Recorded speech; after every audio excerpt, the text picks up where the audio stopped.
stable in Persia and should remain, but I had auxiliary Air Force affiliations, and this made inevitable the easier course, to go home rather than to wait in Persia for the showdown that was bound to come there. In Tehran, I found a letter for me on His Majesty's service, but instead of orders, it conveyed only my relegation to a non-flying category of the AAF Reserve. After this, I took things more leisurely and made plans with some deliberation. I learnt that the decision had to be mine and that I could return to my squadron if I applied. This I did, and having been passed fit for flying by the RAF doctors at headquarters Iraq, I had not long to wait for a cable instructing me to return home and report to the Air Ministry.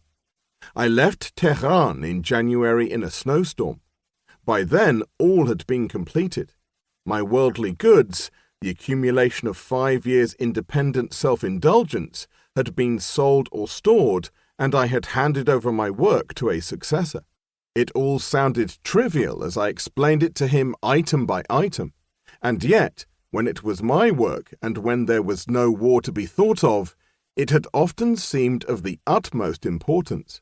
It was sad to say goodbye to my friends and to be leaving a country which I had grown to like and where, on the whole, I had been happy.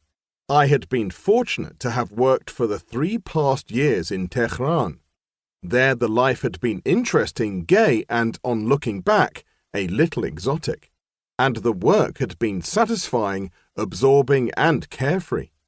In our office, a wise and considerate management had fostered a congenial atmosphere, and the happy relationship between the Persians and British seemed to bring out the best in both. I made my way to London by Abadan, Baghdad, Damascus, Beirut, Venice, Paris, Calais, and Dover. As I went west, the weather became worse and the gloom deeper. I stayed a few days at Beirut, where the sun was still shining, and a day in Paris, where it was wet and cold. Many restaurants there were closed because the waiters had been called up, and there was only a feeble attempt at blackout. London, it was explained, would surely be bombed first. There was a crescendo in formalities and precautions and waiting. Fog in the Channel kept me for 2 impatient days and nights on an overcrowded steamer in Calais harbour, and even after an uneventful dash across the Channel, there was for me and other civilians a 3-hour wait before disembarking.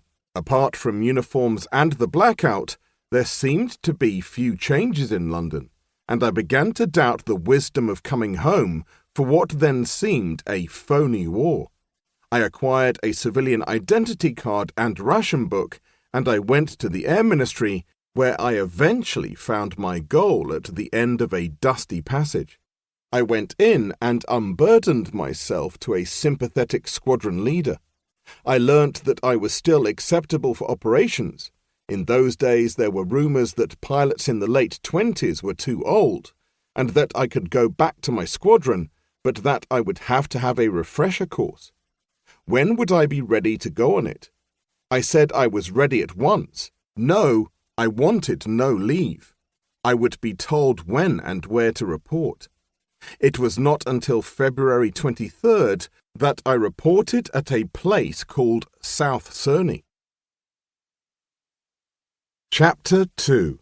Learning to Fly Again. Wearing my only uniform and with the barest essentials in my suitcase, I arrived eventually at the sleepy market town terminus of a single line. A smart van took me the few miles to the camp. At once I seemed nearer the war. My imagination ran away. I saw myself now nearly combatant. Life had become suddenly very exciting, and every item of it was interesting. I would soon begin to understand how my war would start. I did not take much interest in what happened thereafter, for at least there were no anxieties about a future and no need for foresight. This was a new peace of mind, and I was content and resigned.